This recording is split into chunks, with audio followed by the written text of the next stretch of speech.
we're trying to say. And that's why you'll always use the morning code, because when Gino reads it on the screen, it's just gobbledygook. Again, he has hard time sounding out all the words. Is there anything that you want to get to before we go to our first guest? I don't think so. First of all, you don't know how to think. Come on, let's not put on airs. All right, well, we're going to do one guest, and then we'll bring in the other two. I don't even know if Josh is here yet. We're going to do an interview on a very interesting book a friend of mine has just written, and we'll bring him in first. Let's go to the guest intros, and we'll do it to it. Coming in right now is the co-author of a book. Let me get this out here. A very interesting book called The Furnace Girl. It details a story of which we will get an elevator pitch for, a phrase that I just love saying over and over again, even though it has to do with a very morbid subject matter. You guys, I am very happy to have Craig Mornin, first-time guest, all the way in from my favorite place, the Midwest. We have two Midwesterners on the show today. Co-author of this here book. You can get it at, at thefirstgirl.com you can get it on.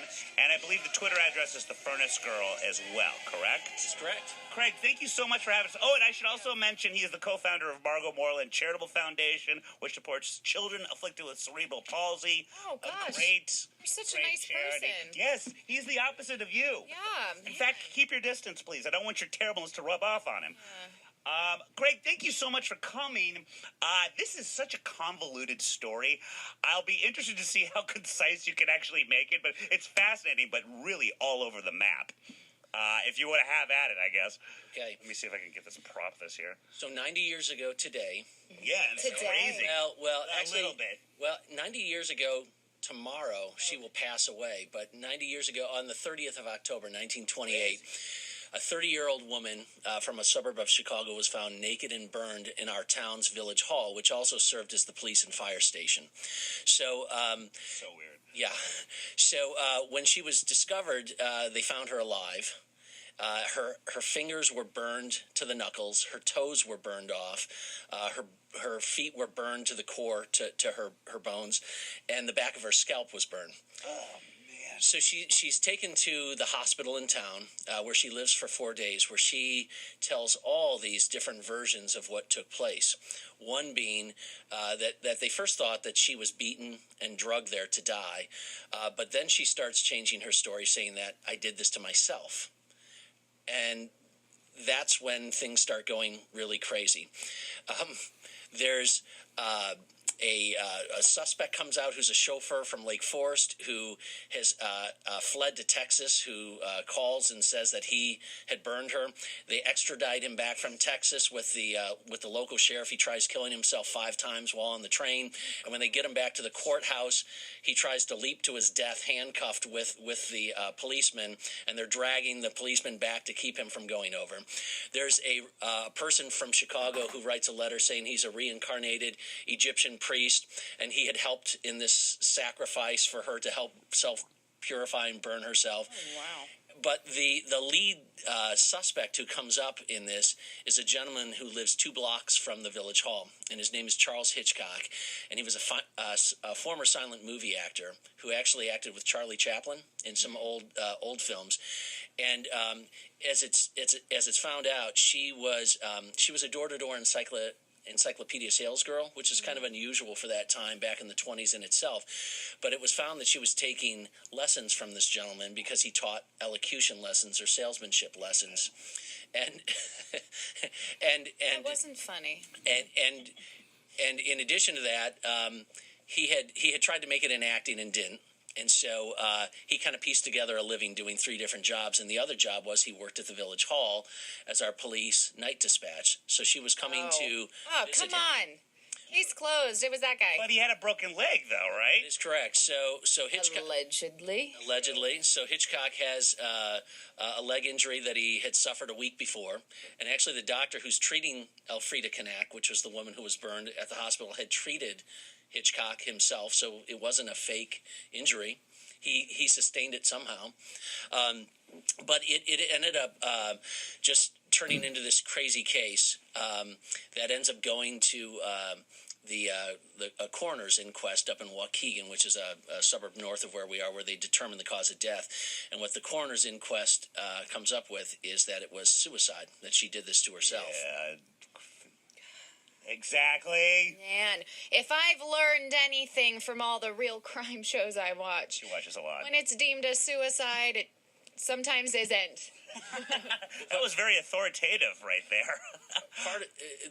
The big part as to why they ruled that, though, was as she's in the hospital and before she dies, she says over and over, "I did this to myself." Yes. And That sounds like a planted line.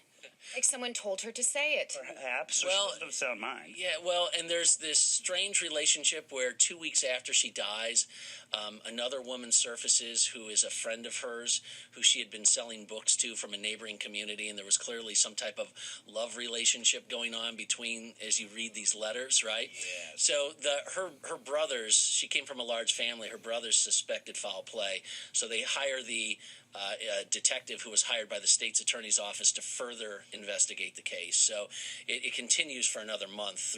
This was front page headline news. So every layer is weirder and more out of left field than the next. And also, like, isn't there this sort of like subtext of this weird, kind of appropriate for the intro that we used today, Christian mysticism thing going on here? Like, what was that all about? Correct. So the reason in the hospital that she said she burned herself, that she did this to herself, was because she was in love with Charles Hitchcock.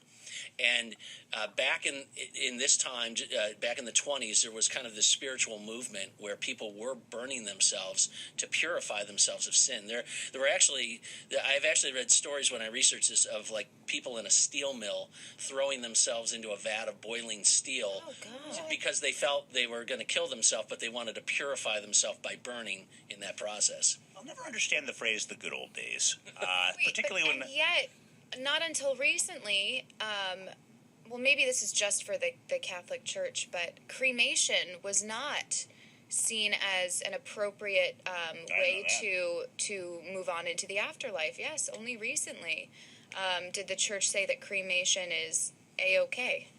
Very, very strange. Well, and also, like, I learned that in New Orleans when I went on their still tour don't know how of to the pronounce New Orleans. cemeteries. And like Elvis was like a practitioner of the. Elvis was a practitioner of this or something. Yeah, like, so they found this book. So as they're cleaning out her room, she lived at home. She was 30 years old. She had two older sisters that also lived at home with her. No, I'm with 30. Their mother. And as they're cleaning out her belongings, they found diaries that listed her schedule. They found these letters I already talked about, and they also found a book that was called "Christ in You," and within that book was the 9th lesson that talks about how the only way to purify yourself is through pain, and by doing that, by burning. Like underlined? It was underlined. Of course. oh my God. So that's where, it makes it difficult sometimes to know. Yeah, and this is pretty much everything in the book is based on a fact, and it's through the eyes of an orphan and not Annie, by the way. Daddy Warbucks doesn't make an opinion. Settle down. But I'm sure, and as a result, you've sort of formulated. I don't want to give anything away. You sort of formulated your own opinion as to what really went down. I guess, is there anything that you could say without saying too much with regards to that? That's a great question. What I would say to that is you would have to live in town and talk to people who are around, which I have, to have some inside scoop as to what was really happening in town beyond the headlines. Mm-hmm. Well, and also speaking of that, and I know that this has been sort of a project of yours for some time now, but I mean, we are talking 90 years ago. How much of anything is still tied to this case? I know very little evidence is still around, correct? Yeah, well, the more fascinating thing about this case is everything has vanished. So if you feel like it wasn't weird enough, I know some judges in our district and area, and they actually tried to have all the files from this case found and brought up at the state's attorney's office. Every single case file from the state's attorney's office has vanished and gone. Oh, no. And we know that she had an autopsy because there's newspaper reports afterwards that discuss her injuries, which is how we know how she was burned. But the autopsy is completely gone too. It's not in the Lake County Coroner's office. And when I went there and asked for the request, they said, "Are you a family member?" And I said no. And I started telling her why I was working on this, and she's like, "Give me your name. I'll do it." So that's awesome. So not only did she try to dig that there, but then she also, all the records that they don't have in that office, they send to Springfield, Illinois, which is where it's scanned and stored for the state. That's the capital. Yeah. Oh, thanks. There's nothing there either. Which she's like, when she wrote me back, she said, "This is baffling, Craig, because there's a lot of times we don't have this stuff here, but it should be in Springfield scanned. We know this took place." And the strange thing is there's records and cases and autopsies at the state's attorney's office before this. It wasn't like, oh my, you know what I'm saying? So is this technically a closed case? They said it's suicide. That's it? Yeah. So when you have a coroner's inquest, what that does is when they rule it's a suicide, that puts aside any what's the word I'm looking for? It doesn't give law enforcement then an opportunity to charge anyone with the crime. Right. Now, if further evidence can be found, then you can reopen it. Yeah. Well, I think that there's only one thing that we need to do, and that's a Netflix special or, a series where, but think about it. This Making a Murderer, the Staircase, all of this stuff where we revisit these crimes. I think that it would be a very exciting series to watch. And with you hosting is what you're trying to say, I think. I mean, I'd like to do reenactments as the lady. Well, actually, I'd like to see parts of that, you doing that. Are you in talks? Is it already happening? We're in talks. See, good call. I knew it. I mean, it makes complete sense. I've just never heard of anything like it, and it's just so. There's a hypnotism subplot. Houdini makes a cameo in a weird way. All these subplots. Yes, but it's one weird turn after another.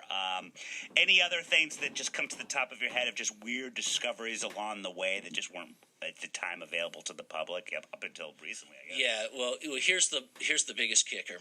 So this woman's best friend was a woman named Marie Mueller, and she's questioned at the coroner's inquest, but not really questioned hard enough.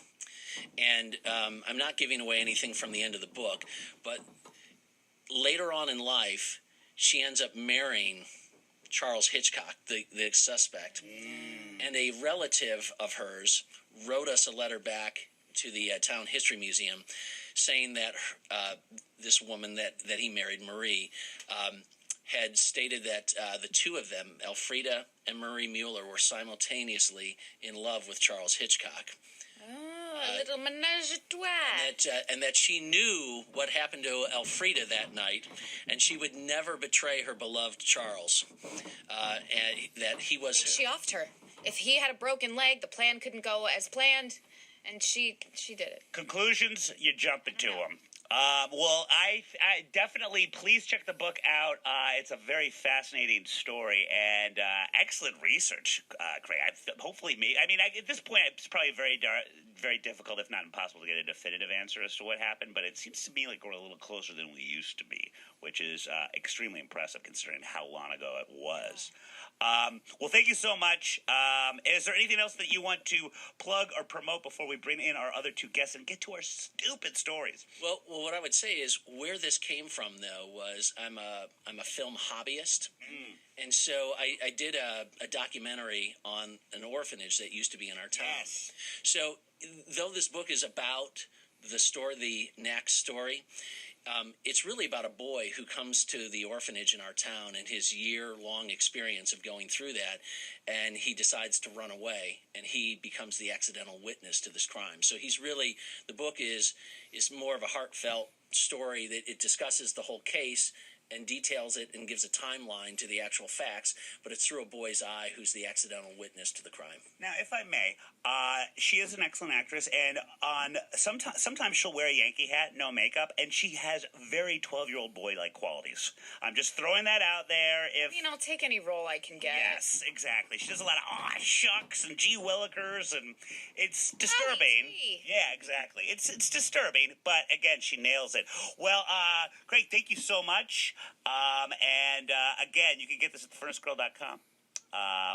and I recommend that you do. Let's get in our other two. Is Josh here? I haven't even seen him yet. Yes, he's here. We've got him. Wonderful. There we go. You guys, we've got two of our favorite. Well, actually, Chad Zumach's not been on yet. There we go. Thank you, guys.